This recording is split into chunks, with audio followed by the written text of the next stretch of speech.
Yo, it's your boy the Android Doctor back again with another quick video. So I'm here with a Samsung Galaxy A17 5G Android phone, and in today's video I'll be showing you how to turn on the fast charging. So this is something that I really like to use. It just helps to quickly charge my phone's battery, which for me is very convenient for when I'm either in a hurry or on the go.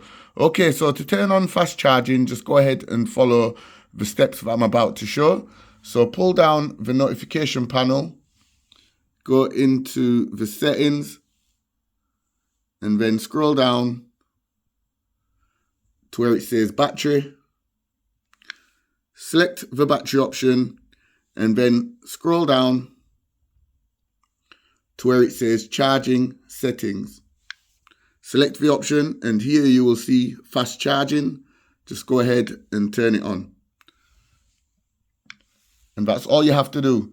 So yeah, that's it for the video. Be sure to give the video a thumbs up, share the video. It's your boy the Android Doctor, and I'm out. See you in the next one.